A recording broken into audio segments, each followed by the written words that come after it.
evening and welcome to Tucker Carlson. Tonight, we have a major news alert out of Arizona tonight that pertains to that state's statewide election. We'll tell you what that is in just a minute.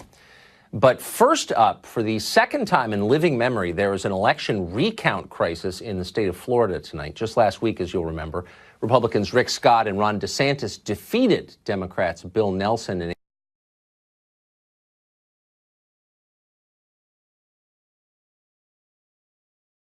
in the Senate. The process so far is not inspiring confidence in the system. President Trump has complained about it, as have plenty of other people, including some journalists and Senator Marco Rubio of Florida. But it turns out that complaining about this is not allowed. So to restate the rules, in case you've forgotten, when a Republican wins an election, it is fine to question the legitimacy of the process. Democrats have been doing that since the very day Trump was elected 2 years ago. That is patriotic. It's your duty. But when the Democratic Party's power is at stake, raising any question at all about the process is wrong. Indeed, it's nothing less than the road to dictatorship. Watch. He's basically trying to undermine at every turn. It's not just Florida. He weighed in on Arizona. He's weighed in on other races. He's undermining the legitimacy of elections. Where he doesn't like the results. Where he doesn't like the results. And that is a hallmark of a failing democracy, of someone moving towards an authoritarian. He's authoritarian, scream the authoritarians. Meanwhile, defending the results of elections that have already been called is now the same as overturning elections. Listen to incoming House Speaker Nancy Pelosi explain how this works. The president has been saying that there's election fraud in Florida. What do you think is happening in Broward County? My experience with the president is any time he charges somebody with something, he's just projecting what he might have done himself. We are not engaged. Election fraud? Well, obstruction, suppression of the vote. Suppression. Nancy Pelosi did not use that word accidentally. The term is meant to evoke images of a darker time in American history, a time of night riders and burning crosses, a time very few living Americans remember personally, but that lives in our collective memory. This kind of talk can be politically useful. That's why they do it. That's why it's a theme on the left, in case you haven't noticed. In Broward County, for example, ballot counting is overseen by a woman called Brenda Snipes. Snipes was previously caught illegally destroying ballots. This time around, she's apparently mixed invalid provisional ballots with valid ones. That sounds bad. But don't dare criticize Snipes for the way she does her job. According to MSNBC, the only relevant fact about Brenda Snipes is the color of her skin. Watch. Here is the way they are treating Brenda Snipes, who is the longtime election supervisor there, who, by the way, is an older black woman in the Deep South. Okay, just keep that in mind as you watch this video.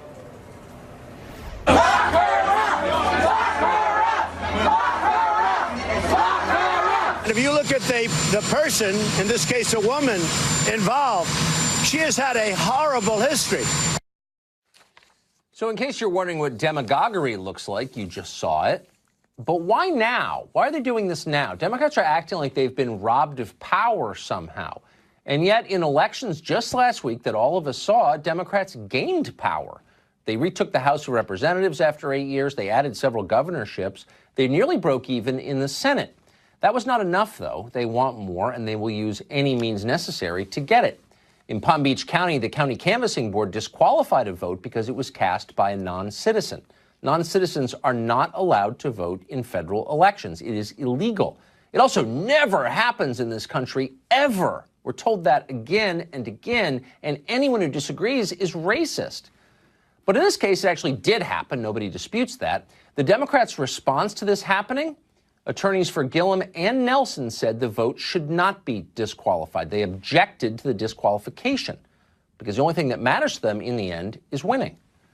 It's easy to find yourself thinking like this if you believe politics is holy war. To a religious extremist, an election is not a contest between fellow Americans who disagree on policy. It's an existential battle between good and evil. Evil must be vanquished at all costs, no matter what. Kirsten Gillibrand has reached this conclusion. Now, Senator Gillibrand is not an obvious candidate for America's leading moral voice. She was a longtime friend and defender of Harvey Weinstein's, for example. But listen to her now, preaching like it's the last Sunday in Lent. Are you staying in the Senate, or are you going to run for president? I've been thinking about it because, as we said earlier, what President Trump has been putting into this country is so disturbing, so divisive, so dark that I believe that I've been called to fight as hard as I possibly can to restore that moral integrity, that moral decency. That sounds like a yes. So I'm thinking about it. Moral integrity, moral decency. That's what Democrats are telling you they are defending. And if you think about it for a minute, that is worrisome. People who know how deeply flawed they are tend not to overreach. They have humility. But when you're a holy warrior on a mission from God, what won't you do? Craig Patrick is political editor and chief investigator at WTVT Fox in Tampa Bay, and he joins us tonight with the very latest on this story. What is the state of play as of right now in this recount? It's a mess. You have a growing list of blunders and gaffes on both sides. Yes, Bill Nelson is still trailing Rick Scott by some 12,500 votes. It would be unprecedented that he would catch up, but they're continuing the process. It's day 2. I want to come back to something you said because it illustrates the problem in Southeast Florida and the kinds of blunders we've seen. When we say they mixed provisional ballots, the canvassing board had gone through to determine which ones they wanted to accept, which ones they wanted to reject, and then after that, jumbled some of them together, saying, oops, we got them mixed up. Now we don't know which one is which. It's an example of the kind of blunders we've seen not just this year, but in years prior. And when you combine that with Broward County election managers saying they didn't know or wouldn't say how many ballots they still have to count days after the election, and now they're saying, and Palm Beach County, too, they need more time. They don't see how they can complete a machine recount by Thursday, while some counties are already there or very close to it. When you look at all of these things, it's easy to see how people outside of Florida can look at this and say, nobody can be this stupid. There must be something nefarious.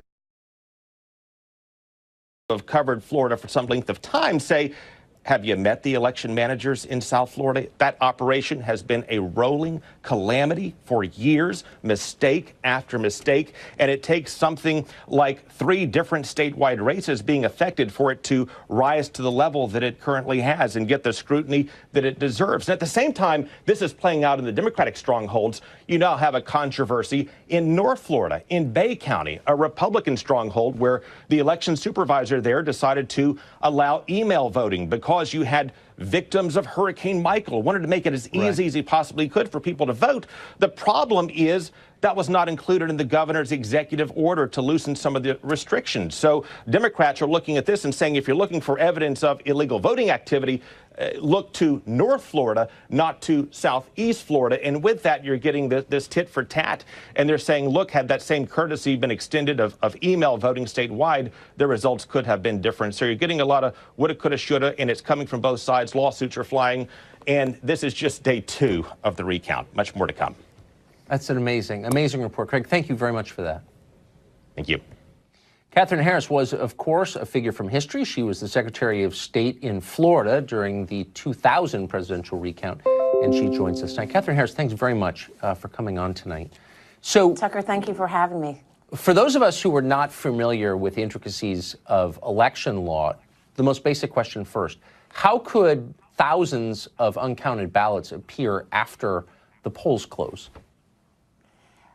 Okay, Tucker, we're a nation of laws. Rule of law is the most important bedrock in our country, yes. And no one can wax eloquently more than you on that subject.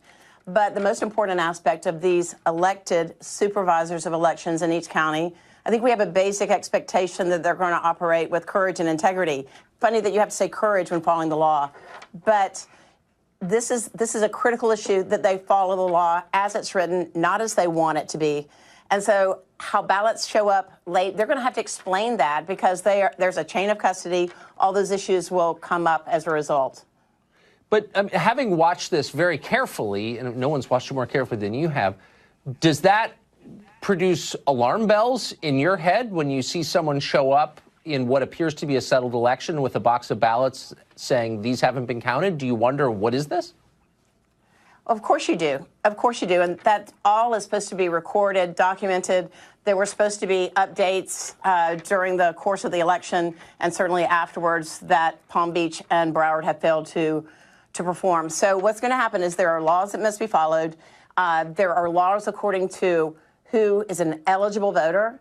So if someone is a felon in this election, their vote is not counted. If someone is an illegal alien, they're not allowed to determine Florida's future or the future of our nation. Their vote will not be counted. If absentee ballot signature doesn't match up with the absentee ballot on record, they're allowed to count that vote. It's the same as a bank. You wouldn't be able to cash a check. And Right. so these are all the issues they're going to have to deal with. They have to follow the rule of law and the law in the state of Florida. Actually, our election laws are sufficient to handle this. It's just a matter of people are breaking them or not. What's so interesting is, given all the scrutiny that your state came under 18 years ago in the recount, to see someone in charge of recording votes in a county in Southeast Florida with a documented record of screwing it up in the most obvious ways, illegally destroying ballots, how could that person still be in charge of ballot counting? So in Florida, the supervisor of elections in each of the 67 counties are constitutional officers. They are elected by their counties. They cannot be removed by the Secretary of State. So there is a background, clearly, that she has. I was not involved in the case.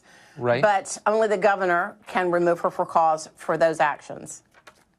I mean, this is a subjective question, but you might be someone who could answer it. How politicized is the election process in your or other states, honestly?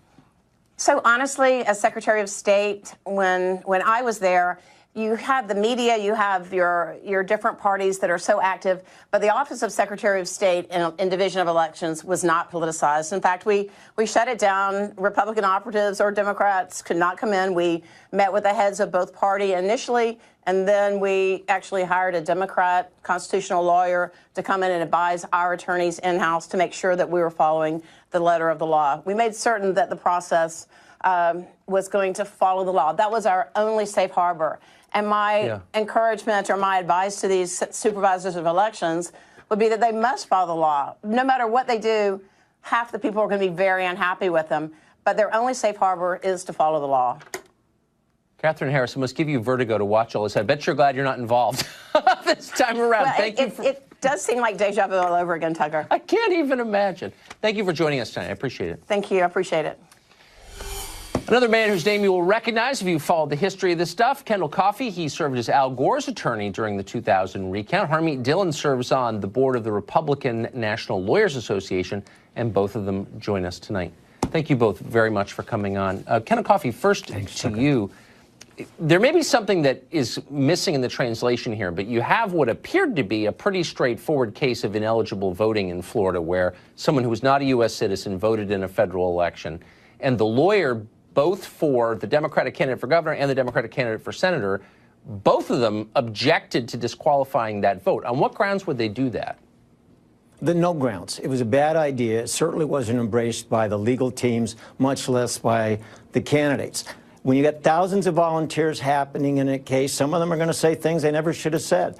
This was something that was immediately disowned, should never happen, but it was one non-vote in an election where there are 8 million votes that have been cast. So it's pretty darn remote and insignificant in the context of things. Yeah, well, I guess we'll find out. Do you think, Harmeet, that, I mean, what struck me about this is that I've been told many times on this show that that doesn't happen at all, and I don't know the extent to which it does.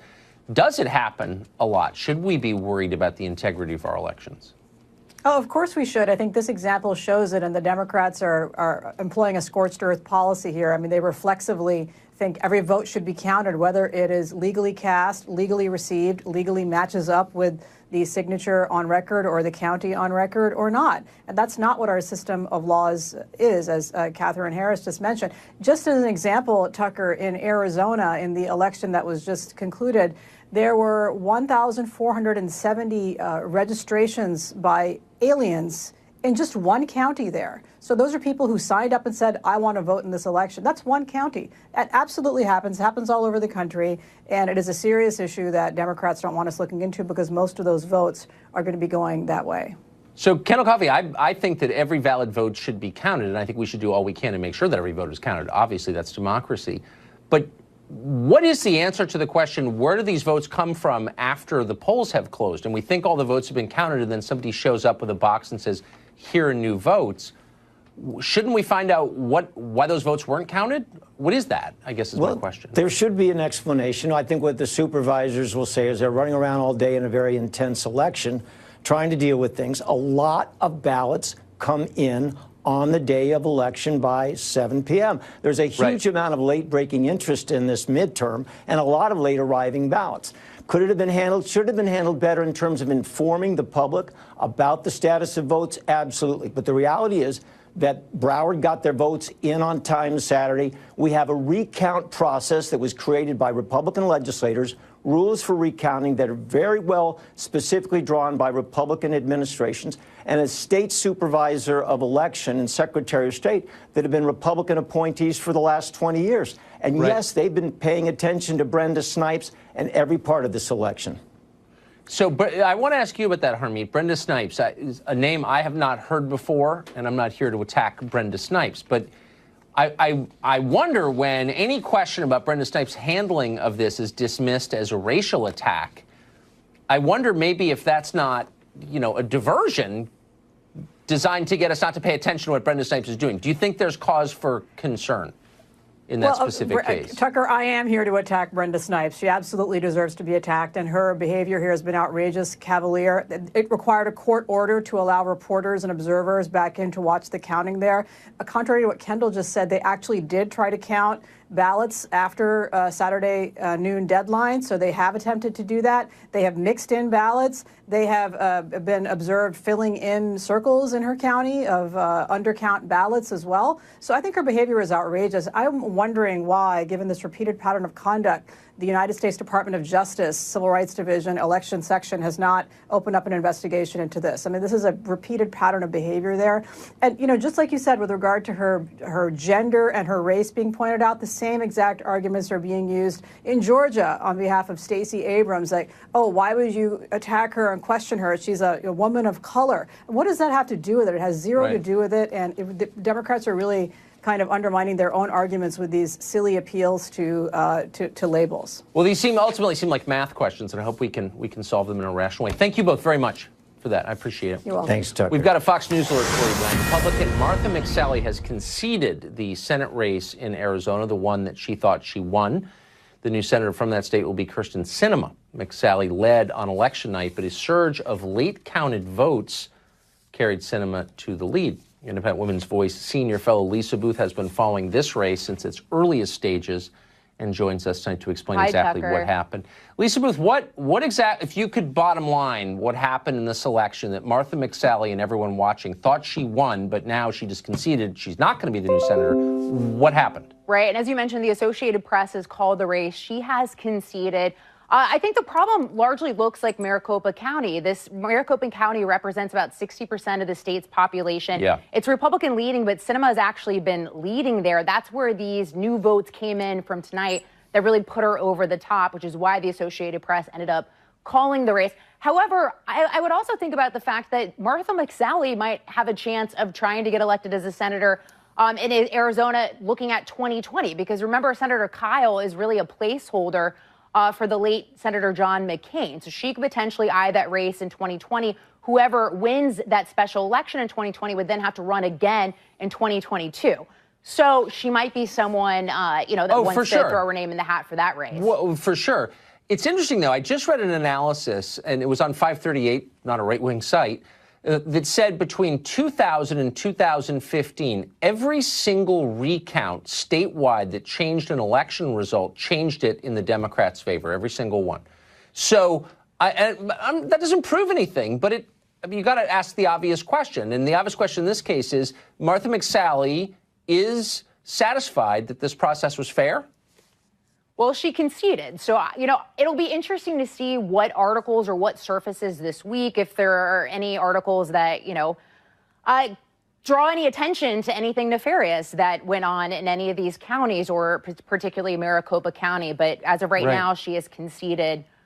So I guess not enough for her to not concede, right? Can I just ask one more quick dumb question? So we keep seeing these races where they get called, and all the news organizations, ours and every other, says, we know who the winner is, and then we find out, oh, wait, there are all these votes who haven't been counted. Right. Why don't secretaries of state alert the public and the candidates and us that actually we're not really sure because we haven't counted all the votes? Has that occurred to anybody to do that?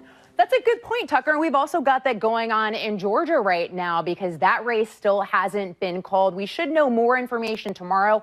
Tomorrow, the deadline is 5 p.m. for counties to certify the results and get those to the Secretary of State. However, Stacey Abrams has, 2 lawsuits pending, one trying to move that deadline to Wednesday, and she's also trying to get absentee ballots that have been thrown out counted. So we are on that. We will see you again, Lisa Booth. Okay, thank you, Tucker. Have a great night. Hillary Clinton could run for president in 2020. One of her former close advisors is saying that. Mark Stein joins us after the break. Tell us what that might mean. Stay tuned. Tucker. People always say Hillary Clinton is no artist, but the creativity she's displayed in explaining the reasons that she lost to Trump in 2016, remarkable. The use of my email account was turned into, the biggest scandal since Lord knows when. They covered it like it was Pearl Harbor. If you look at Facebook, the vast majority of the news items posted were fake. There's all these stories about, guys over in Macedonia who are running these fake news sites. I inherit nothing from the Democratic Party. I also think I was the victim of a very broad assumption I was going to win. We could spend the entire hour playing tapes of all the various ways the election was stolen from her. Anything to avoid confronting the real reasons, apparently. Well, now, longtime advisor to Hillary Clinton, Mark Penn, says that she may indeed try again, a third run at the White House in 2020. A lot of Democrats think she was unfairly denied winning the last presidential race. She's a pro, and she learns, and Clintons never stop until they get where they want to go, and I say don't count her out. Author and columnist Mark Stein joins us tonight. So, Mark, so we're treating this like it's crazy. I know both you and I are thinking this is insane, but why is it insane, actually? She is the standard bearer for the Democratic Party. It was stolen from her by the Macedonian data farms. We've agreed on that for a long time. Why wouldn't she be the presumptive nominee, seriously, right now? Well, I do think it makes a lot of sense. If the 2020 election were to be a rerun of Hillary versus Trump, when the Florida Democrats decide to steal it, then the Broward and Palm Beach County guys will already have the 2016 ballots sitting around in the cupboard, so they won't have to stay up all night running the photocopier as they are at the moment. So it does have a lot to commend it. And Hillary's rationale that she lost because everybody was expecting her to win. She's like the, I think it was the Yogi Berra joke, that it's, whatever the line was, it's such a popular restaurant, nobody goes there. And that's basically the Hillary campaign. But she's convinced that the third time will be the charm. And I don't rule her out because compared to Bernie and Joe Biden, she has the bloom of youth upon her. What would she run on? What she ran on last time? Vote for me or you're immoral? Well, I think she should actually go back to where she was in the early 90s when she was the crazy left-winger who believed in universal health care. Then she became the centrist Senate candidate. Then she ran last time as basically this kleptocrat who was raking in the big bucks from Kazakh oligarchs and various Saudi princes. So basically, the Democrat Party has slid to where she was circa 1992. You can see why she's kind of annoyed that she doesn't get the credit for that. No, that's such a good point. And do you remember that? I mean, you were around. I was too. People thought that she was really left-wing before she went full-blown corporate Walmart board member, apologist for big tech. If she returned to that, she might have a shot, for real. Yeah, no, she was. If you remember, she was, I mean, people don't remember this, but her mentor was Jessica Mitford of the English Mitford sisters, who was the left-wing communist Mitford sister. So then she moves to the center, becomes one of these third-way Democrats. Then she becomes, as I said, one of these kleptocrat, centrist Democrats. Meanwhile, the party all has slid to the left because all the romance is on the far left. And I do think, in fairness to her, that as stiff and incompetent and incapable of connecting with the voters as she is, that she's learned her lessons from last time. Last time, Trump's Russian pals bought $100,000 worth of Facebook ads and stole the election from her. So she figures if she can get a Kazakh warlord to give her 200 grand to spend Facebook ads on, she can steal the 2020 election back from the Macedonian content farmers, and it will be justice. When she shows up with a Che Guevara t-shirt, we'll know she's taking your advice. Mark Stein, great to see you. Thanks a lot, Tucker. Democrats just retook the House. It'll be official in January. First order of business, waging war on the president with the subpoena cannon. What does that mean exactly? Details after the break.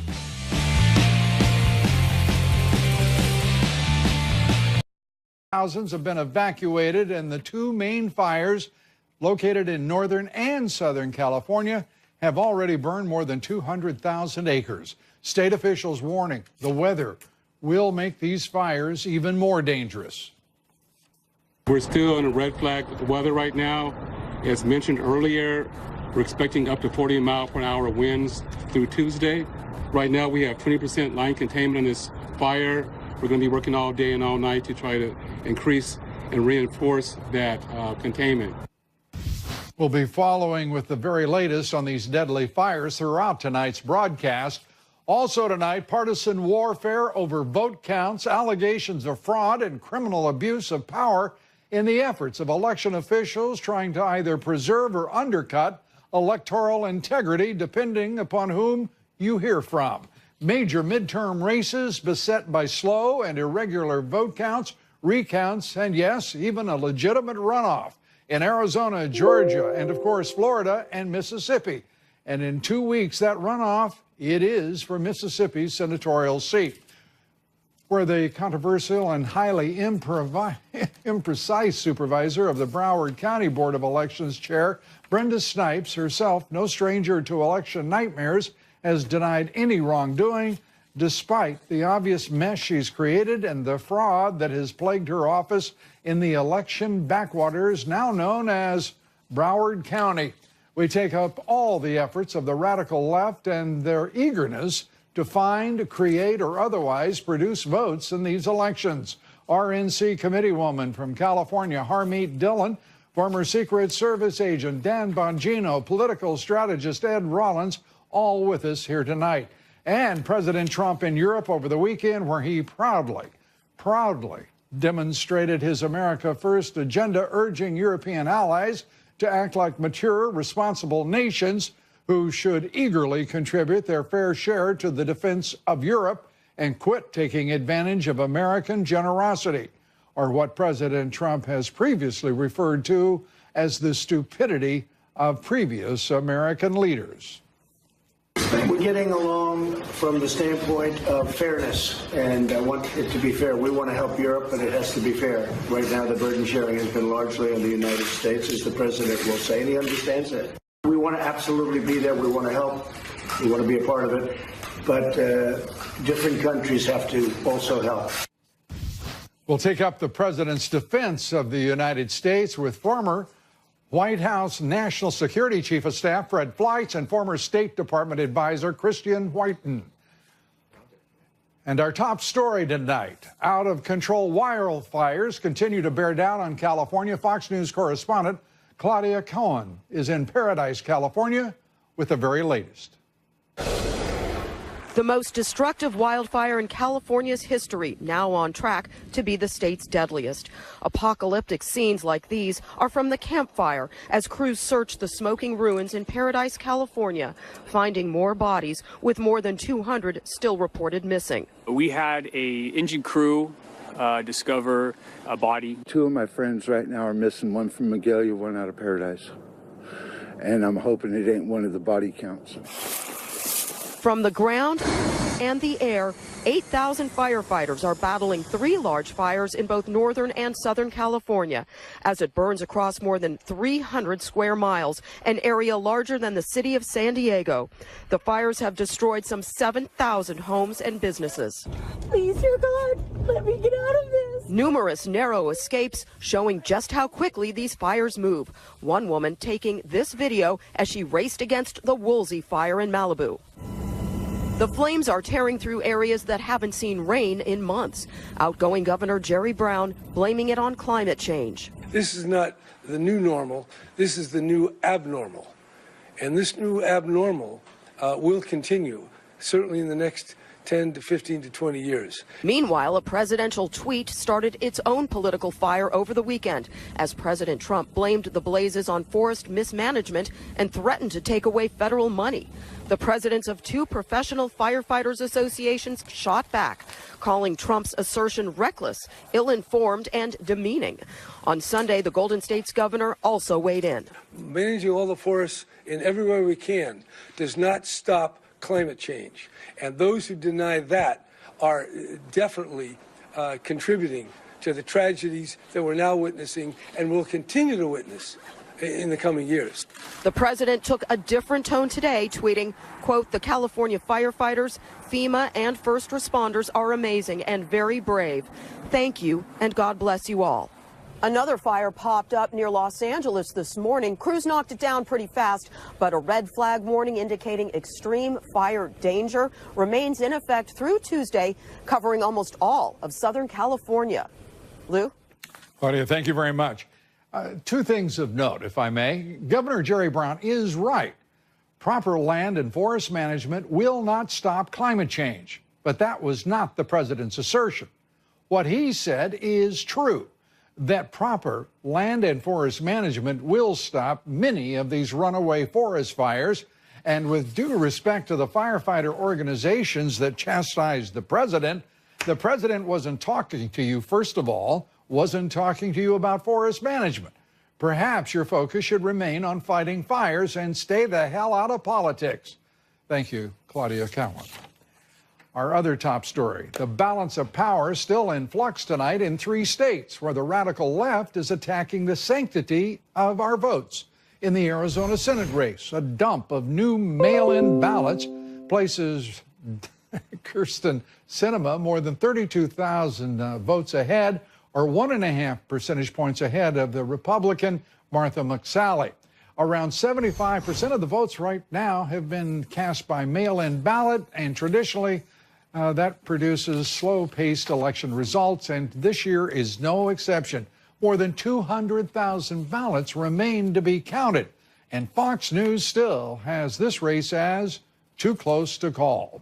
In Georgia, leftist gubernatorial candidate Stacey Abrams has filed a lawsuit trying to delay vote certifications until the radical Dems can manufacture enough new votes to force a runoff election.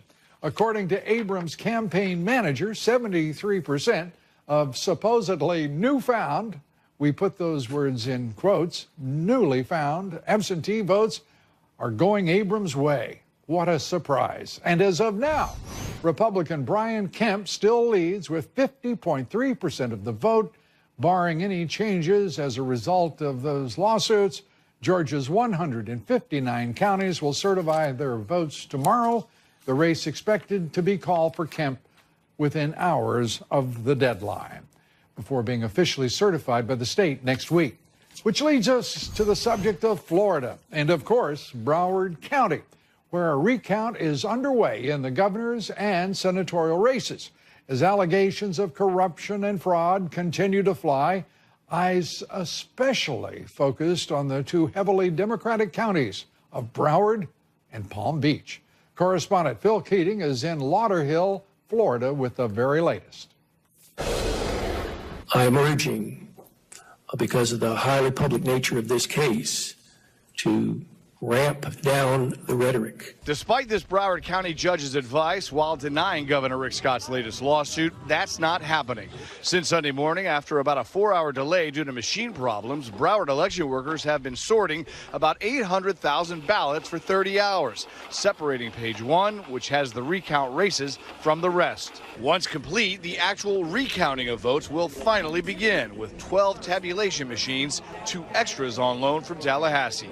Currently behind in the Senate race by 12,000 votes to Republican Governor Rick Scott, incumbent Democrat Bill Nelson released a YouTube statement this afternoon. Scott cannot oversee this process in a fair and impartial way, and thus he should remove himself from any role in the recount process. Scott's also ahead of Nelson in lawsuits filed, 6-2. Today, a Broward judge denied Scott's motion to impound all counting machines and ballots when not in use. Still, with no evidence of fraud, Scott remains on the attack. Bill Nelson is clearly a sore loser. He can't stand the fact that he's not going to be elected for, the first time in decades, and he won't. He's just here to steal this election. And President Trump tweeting this: the Florida election should be called in favor of Rick Scott and Ron DeSantis, and that large numbers of new ballots showed up out of nowhere, and many ballots are missing or forged. A statement from Florida's Republican-led Secretary of State's office reads, "Our staff has not seen any evidence of criminal activity in Broward County at this time." In the also being recounted governor's race, Republican Ron DeSantis leads Tallahassee Mayor Andrew Gillum by 33,000 votes. Numerous people have called for Broward's supervisor of elections, Brenda Snipes, to be suspended by the governor. She's been plagued for years for things like illegally destroying ballots and counting votes too soon. This 2016 affidavit filed by an elections worker claimed she saw other workers filling in empty bubbles on ballots in races which had been left blank. We have 65 out of 67 counties that have accomplished their job under the law. There's not a problem with the law. There's a problem with the competence and the equipment. Amid the accusations of crime and cheating, new calls today for Governor Scott to recuse himself from the entire recount process, since the outcome directly impacts him. And new tonight reports that about 150 people in the Panhandle, hurricane victims, voted either by email or by fax, which would be illegal. The Secretary of State's office is looking into that. Lou?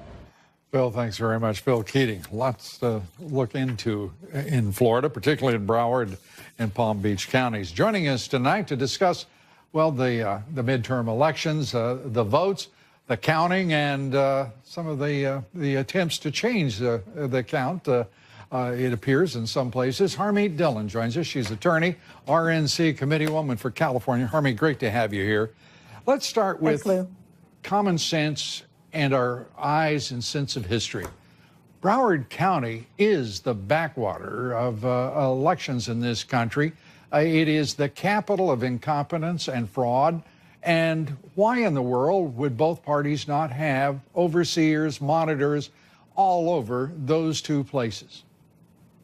Well, the Republican Party certainly does have overseers, monitors, and lawyers on the ground because, as you mentioned, Lou, Broward County has become known as sort of the patient zero of election fraud, if you will, and that's the place from which a lot of these practices are being perpetuated.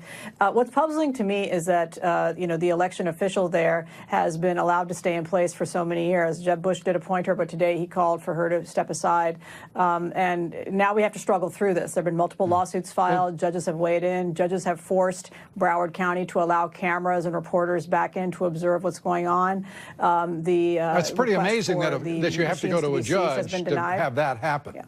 Don't you think? Right. It's outrageous. It's like you said, in America, it shouldn't be the case that a judge has to order that. Clearly, the lack of transparency and secrecy is of great concern. But what I will say is that prior incidents of recounts, automatic recounts under Florida law, have never changed the election result by more than a few hundred votes. Yeah. So I think 284 is the average, isn't it, over time?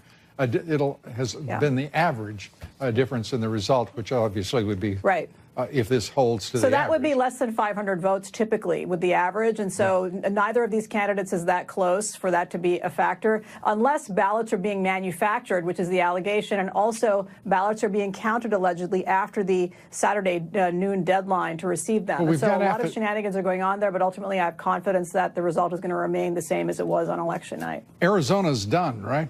All but done, and it looks like Arizona. Yeah, I think the margin there is not enough for McSally to pick it up. I mean, Republicans have typically had problems in the urban regions throughout the country. That's a fact. It's not voter fraud, and it's those bigger population counties that are still counting the votes. So that's likely to not be going our way. And finally, of course, we have Georgia, where again a sore loser is attempting to kind of engineer the outcome by insisting that people who actually moved moved from one county to the other and didn't update their voter registration, despite state law to the contrary, they're asking that those votes be counted regardless. So no regard for the rule of law. You can imagine what it would be like in that state if Ms. Abrams were to become the governor. So I think, again, ultimately we're going to see the right thing happen there. It's just sore losers trying to prevent the inevitable from happening. Yeah, I would frankly, personally prefer to see far more energy and anticipation on the part of the Republican Party, and to be there with boots on the ground before,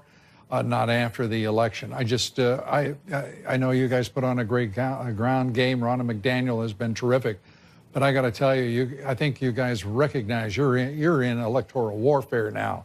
These are new times, new strategies, and